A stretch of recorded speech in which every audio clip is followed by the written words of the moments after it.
Story told by Mr. Gale in 6th period world history. Attack! Hold up, we'll get to that in just a second. Let's go back a little. There, stop. It all started with a sandwich. Wait, no, it started with a bomb. Yes, right. It all started with a bomb. I was part of a Siberian gang called the Black Hand Gang. They sent me to plant a bomb in town to kill the Archduke and his wife, Sophie. There was this parade and the Archduke was destined to be there, so I planted the bomb in a nearby alleyway. I detonated the bomb as the timer counted down by the second. I sat and waited and waited. Sadly and unfortunately, the parade was a no-show. Kaboom! Oh, what was that? Did you see that? I wonder what it was. Probably some kids just playing around. Hey, are you okay? Nah, bro, this is the last sandwich I'm ever gonna eat in my life. Oh man, I feel you, bro. My wife just cheated on me. Oh, that sucks. I wonder what that could be.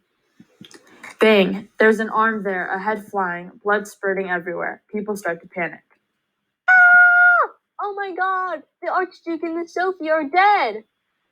And that was only the beginning of World War I. Dun dun dun. On July 28, 1914, Austria-Hungary declared war on Serbia, and the tenuous peace between Europe's great powers quickly collapsed.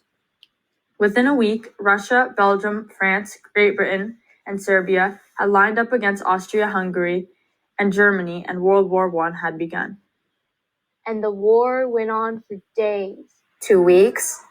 To years. Day after day after day. Till America got roped in just like that.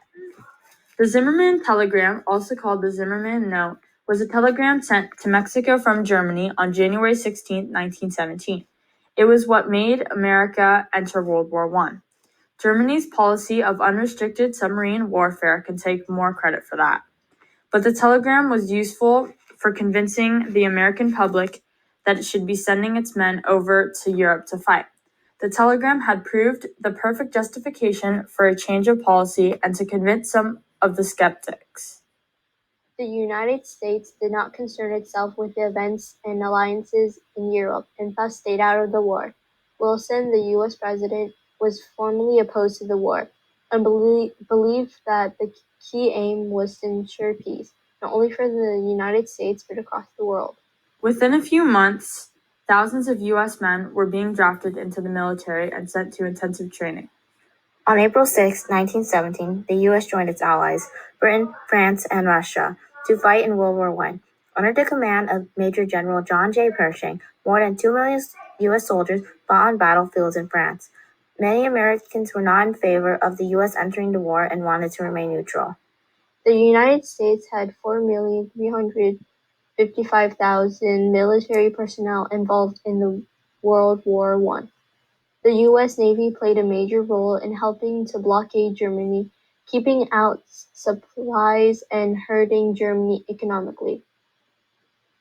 The U.S. forces that went sent to Europe during World War I were called the American Expeditionary Forces. The impact of the United States joining the war was significant. The additional firepower, resources, and soldiers of the U.S. helped to tip the balance of the war in favor of the Allies.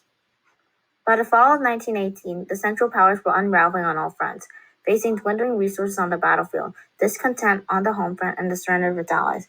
Germany was finally forced to seek an armistice on November 11, 1918, ending World War I. Sadly, there were 20 million deaths throughout the war and 21 million wounded soldiers during battle. On June 28, 1919, Germany and the Allied nations, including Britain, France, Italy, and Russia, signed the Treaty of Versailles, formally ending the war. After the war, the United States became a world leader in industry, economics, and trade. The world became more connected to each other, which ushered in the beginning of what we call the world economy. All right, kids, I'll see y'all tomorrow.